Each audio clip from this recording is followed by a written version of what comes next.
en la línea telefónica, y se lo agradezco mucho, al consultor jurídico de la Secretaría de Relaciones Exteriores, Alejandro Celorio. Alejandro, buenos días. Entiendo que estás en Los Ángeles, ¿verdad? Buenos días, así es. Estoy aquí desde el domingo por la noche, apoyando al Consulado General de México en Los Ángeles y los otros 4 consulados de carrera que tenemos en el sur de California. Muy bien, en concreto por el tema del anunciado plan de deportaciones del gobierno de Estados Unidos. Ahí estás al frente de los esfuerzos de México por proteger los derechos de los connacionales en Estados Unidos. Es un tema sobre el que también quiero hablar, pero me gustaría tu punto de vista sobre exactamente qué representa esta directriz o este cambio en la directriz de asilo en Estados Unidos para México. Para México no significa un cambio dramático, significativo por lo siguiente, porque el cambio regulatorio se refiere a acciones del gobierno de los Estados Unidos dentro de su territorio. Es decir, la persona que solicita asilo y que ingresa de manera irregular por el sur del país va a seguir ingresando a los Estados Unidos. La diferencia ahora es que por el hecho de haber entrado de manera irregular por el sur de Estados Unidos, no tendrá la posibilidad de pedir asilo si no cae en alguna de las excepciones. Entonces, México ¿Podrías recordarnos cuáles son las excepciones? Claro que sí.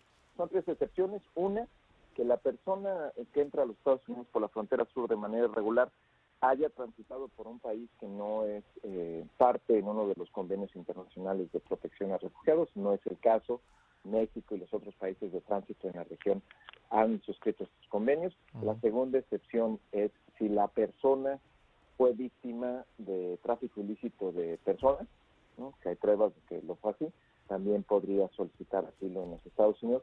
Y la tercera, que resulta un poco más compleja, es si la persona en su tránsito, es decir, si una persona sale de Panamá, cruza por Costa Rica, Honduras, Guatemala y México, si en alguno de esos países solicitó asilo y le fue negado, esta es la clave, que le haya sido negado, que conste en algún documento que la persona pueda presentar en Estados Unidos, entonces sí, la persona puede solicitar asilo en Estados Unidos, dentro del territorio estadounidense, y ya procede, ¿no?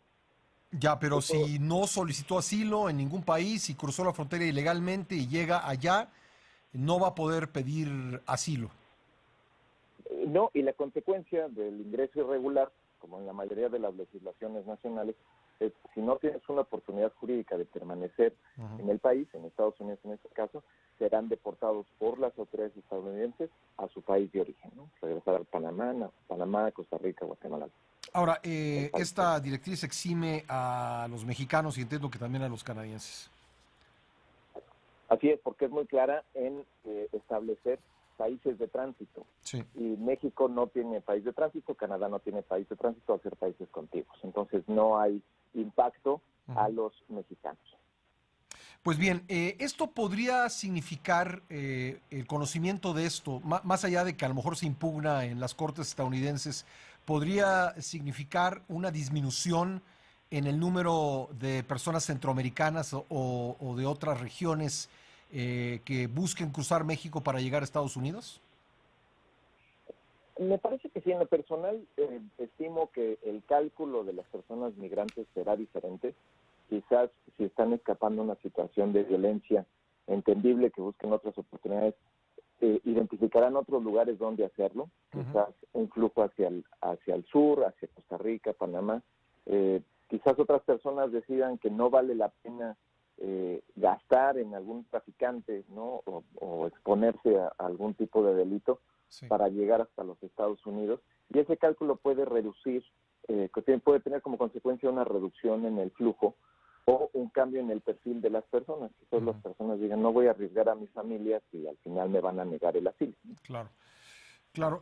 Bueno, ahora, el hecho de que contraten un pollero, un traficante de personas, eso por sí mismo las hace, en tu opinión, las hace caer en la excepción número 2, la del tráfico ilícito de personas, ¿o no?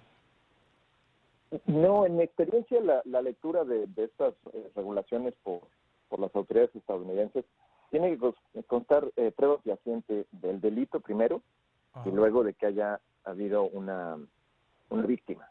Sí, Entonces, el hecho de contratar a un traficante o un pollero en sí no los hace víctimas, sí, porque pues, si fue de manera voluntaria una transacción, pues es más contratar a un guía que a un traficante.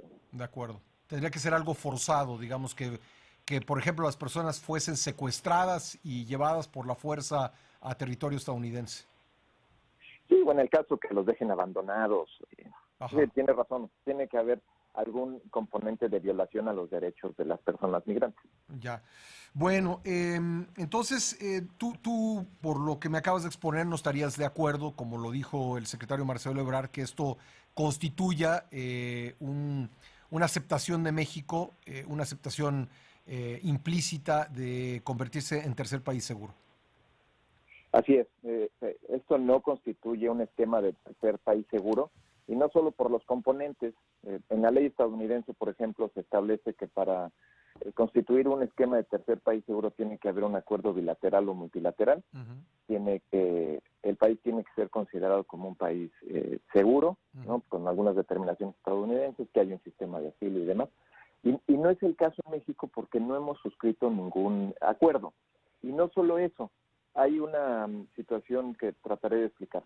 En un esquema de tercer país seguro, el país que recibe, porque así funciona Estados Unidos-Canadá, el país que recibe regresa al país contiguo de tránsito. Estados Unidos le regresa a Canadá a los solicitantes de asilo Ujú. y le dice a Canadá, aquí te regreso esta persona debe solicitar asilo en Canadá y es tu responsabilidad. Tú decides si le das asilo, si lo deportas a su país, es tu responsabilidad. En este Bien, caso, sí. no existe un esquema en el que los Estados Unidos nos regresen a la persona con toda la responsabilidad de procesar su solicitud de asilo y su Ujú. posible deportación.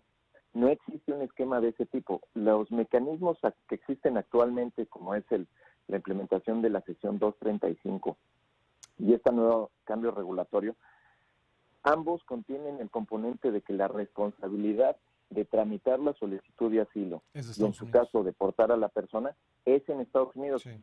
La esfera jurídica es en Estados Unidos, Que van como 20,000 en ese independiente. caso, ¿verdad? Ujú. Así es, son como 20,000. Muchas de esas personas han abandonado su solicitud de asilo Sí. al verse en la realidad de estar en México, han intentado cruzar de nueva cuenta, pero ese es un esquema que le permite a la persona continuar con su proceso de asilo sin necesidad de estar en un centro de detención, ¿no? Están en México, Ujú. están en un país donde que hablan español, que no se sienten perseguidos, pero su trámite de asilo continúa en Estados Unidos y si se les niega, bueno, pues serán removidos desde Estados Unidos. Bueno, aprovecho que estamos en comunicación y te lo agradezco mucho porque en Los Ángeles son 2 horas menos, es decir, 6:17 de la mañana. ¿Cómo va el tema de las deportaciones? ¿Ha habido algún cambio en las últimas horas respecto de lo que dio a conocer el gobierno y en concreto el canciller el día de ayer? No ha habido nada. Ayer por la tarde visitamos un centro de procesamiento migratorio.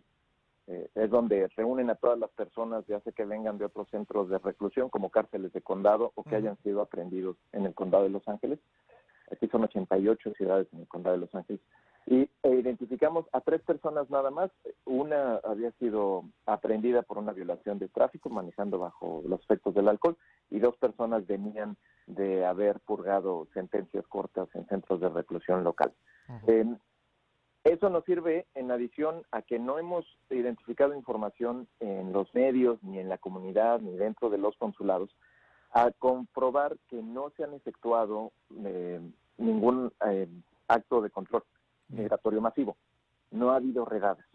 Este es el tercer día que comenzamos, vamos a estar muy al pendiente el día de hoy, cercanos a la comunidad, vamos a ir de nueva cuenta 2 veces al día, lo hacemos en los consulados, a los centros de procesamiento migratorio, a Ujú. identificar si por algo vemos un incremento inusual en las personas aprendidas o durante la entrevista consular. Y esto es una práctica que hacen todos los consulados en Estados Unidos, en los consulados de México, hacer las preguntas: ¿dónde lo aprendieron? ¿Cómo fue? ¿Llegaron a su casa? Y demás. Cuando si identificamos algo inusual, de inmediato pues, la Cancillería le informará y estaremos atentos a responder. Muy bien, me quedan unos segundos, pero no quiero dejar de preguntarte esto y sé que la respuesta puede ser difícil, pero ¿tú has notado algún tipo de cambio de comportamiento en los hábitos de la comunidad en Estados Unidos con motivo de este anuncio? Es decir, ¿podría pensarse que ante este anuncio los mexicanos sin papeles en Estados Unidos están dejando de salir a la calle, dejando de ir a trabajar? ¿Se podría decir esto o no? ¿O es demasiado difícil responder la pregunta?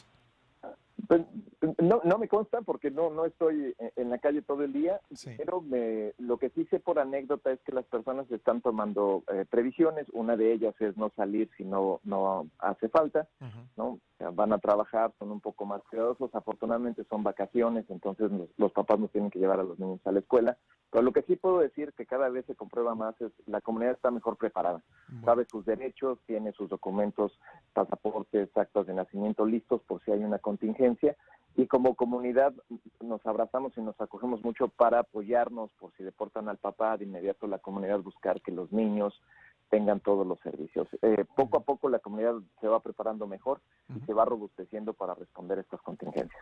Pues Alejandro, como siempre, muchas gracias por tomar nuestra llamada y por tu buena disposición de conversar con nosotros. Claro que sí. Gracias. Alejandro Celorio es el consultor jurídico de la Secretaría de Relaciones Exteriores.